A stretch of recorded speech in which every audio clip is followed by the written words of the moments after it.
For those of you who don't know me, my name's Ed Lange. I'm a drinker of fine whiskies, a consumer of interesting foods, um, a, a crazy water sports enthusiast, and a sucker for various committees. What you just did, shaking your neighbor's hand, was quite a tradition in a number of old school church services. Still shaking hands. Oh, that's good. That actually means it's really working. But yeah, it was a tradition in church services, usually followed by peace be with you. But don't worry, I'm not going to start preaching yet. But I would like to question, how many of you know your actual neighbor's name, 2 doors down, 3 doors down, at the end of the block or the street? Communities as we know it, communities as we know it have changed drastically. Our walls have gotten higher, our friendliness and patience less.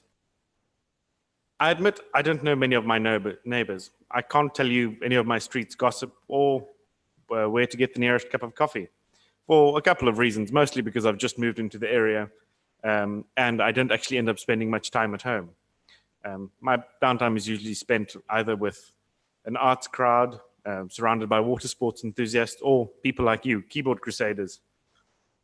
Being the sucker that I am, I land up on committees en masse, but weirdly, I seem to quite enjoy it. Not quite sure why. I've been on boards of committees, mostly non-profits, some which are older than 100 years since high school.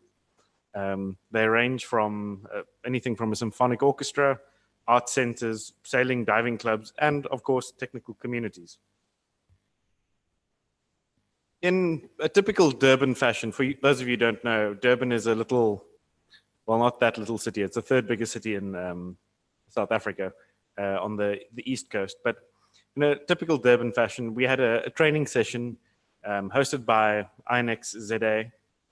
This was the first real get-together we had in ages in the technical community since the Linux user groups went quiet, the local programmers' art went the way of the dodo, and the first hackerspace in South Africa that never quite got a space meant eventually people started losing interest. So our technical community was in dire states. With some gentle nudging, we agreed we would start a regular gathering in Durban, and things just flew from there. I think, like many communities and interest groups and activity groups, our biggest problem was our big brain drain from the smaller cities to either abroad or the big traffic jam known as Johannesburg. It is a big traffic jam, you can't deny.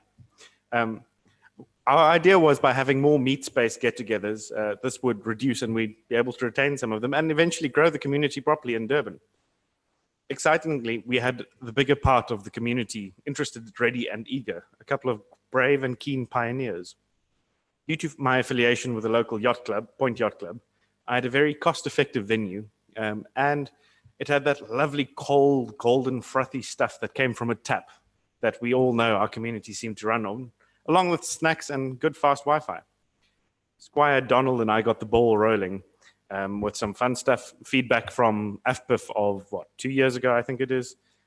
We might have stolen a slide or two from KZNNOG, and moving forward, we scratched together a wiki, a website, and a mailing list and became legit and, well, kind of grown up.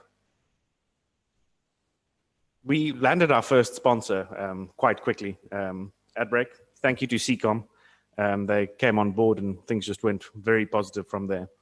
And after the success of our first event, we lined up sponsors for the next 2 years. When people see something good happening and it's good for everyone, people tend to jump on the bandwagon and they crawl out of the funniest places of the woodwork. But I believe the trick of this balancing act of keeping the sponsors there is not to be greedy. From the onset, we realized there's a definitive need for workshops and training sessions. We partnered with InkZA for the first session, and we then hosted our own one last month. Because we understand the pressures of modern day living, people couldn't really commit to 2-day or 3-day training sessions, so we squeezed it into a smaller half-day stints. And it seemed to suit most of our clan better. After chatting to some of the Afrinic guys, it seems that the new way is to basically have small hackathons to help people get their routers in practice up and running, and everyone to help each other. So I think that's what we'll end up trying next. From a management perspective of the NOG, well, we'd never really formed a formal committee. Donald and I used it as an excuse to go for a beer every second week or so. And we loosely planned what we want to do, pop some messages out while we're sitting and having a beer, and what we can do better at the next event. I guess our biggest problem was, well, and still is to get speakers for the next event.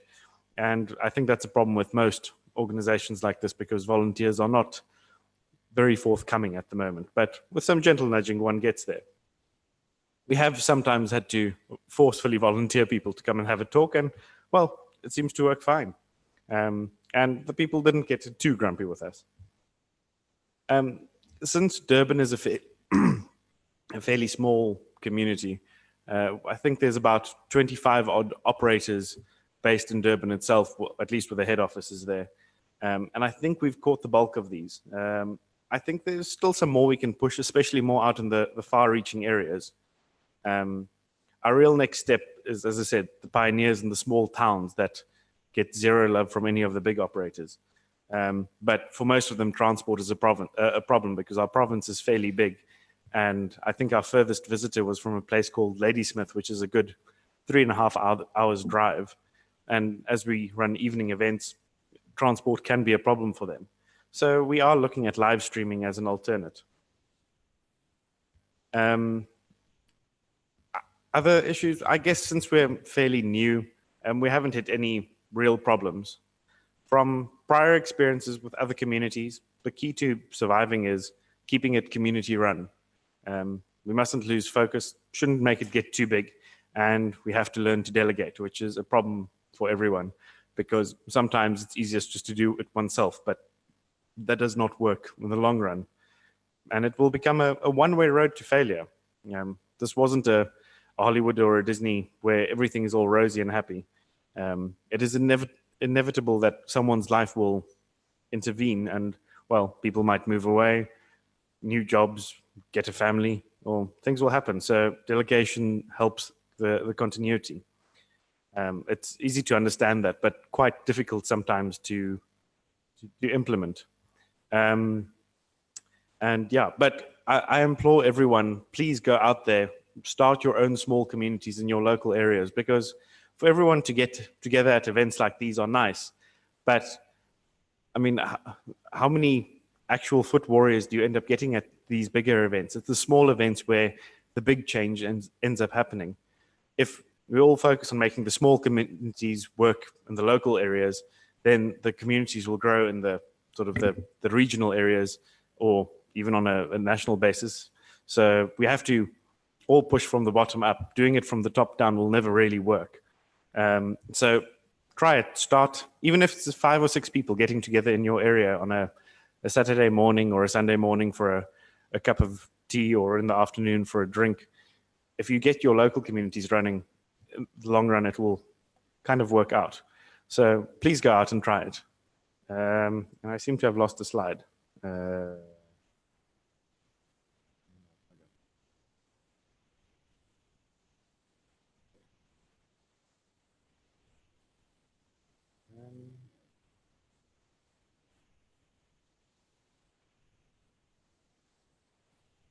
have no idea what happened to the rest of the slide or my notes. So that went a bit quicker than I thought. Does anyone have any questions? Has anyone else got regional communities like ours is based in a provincial area? Is there anyone else who's tried this, and have you had problems, successes, and what do you guys need to get it running? Because I think the small regional communities can learn from each other. So I see a couple of people nodding heads there, so please come have a chat.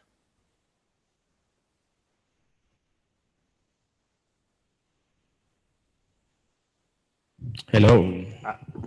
Yes. Hi, Ed. Thanks for the talk. Just remind us who you are for the. My name is Anas from Nairobi. We run an KZNNOG in the city. And I guess one of the challenges is rallying people to come together and do something, have an activity, a common activity. How do you guys get around that? How do you reach out to the people? So we were fortunate enough to have like remnants of old communities running it around. Like we had a local wireless user group, the Linux user group, and we sort of touched into everyone like that. And as I said, CCOM came on board. They sponsored us some money for some snacks and for some drinks, which is an easy motivation for people to get out of the house sometimes. and that we used as our catalyst to get everyone together. And yeah, we currently sort of get 40 to 60 odd people out or RSVPing for the events, and then we lose about 10 of those to come. But the snacks, I think, was snacks and beer was the hook. Okay. So yeah. Also, what are some of the key wins from this this NOG? So what are some of the things that you guys have been able to achieve? That was actually the slide I missed. Thank you. So probably the biggest effect we noticed was the local peering community improved. Because we sort of like help each other, nag each other. Many people, for example, did not realize that Cloudflare, for example, they do not peer with root servers. So they all woke up suddenly and started peering with the root servers. And there's a continuous community building with that. So I wouldn't say it. It's just that the community is helping it. It's become to the slide if I skipped it. I think it might have been that one and I lost some notes. But we did remote talks. So as I said, Cloudflare did our first remote talk, and well, it was just roundabout when the Cloudflare node went live in Durban. And people learned from that. So the peering community grew. Peers who were based in Durban, who all peered in Johannesburg, only slowly started peering down in Durban again. And because some of them didn't actually see the point of peering locally, which was a big thing for us. And the other big thing is the community started working together from a commercial perspective. For example, there's a group of people at the moment who are trying to buy long distance fiber in sort of a consortium affair, which I think would bring the long haul fiber down, cost substantially down.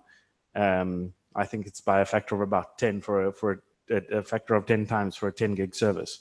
So that's made, it's differences like that. People are willing to work together after seeing each other over a beer, basically. No longer just a name on an email. Any other questions? Oh, Donald, yes? Or are you coming to chase me off stage? Oh, okay. Well, yeah, thank you.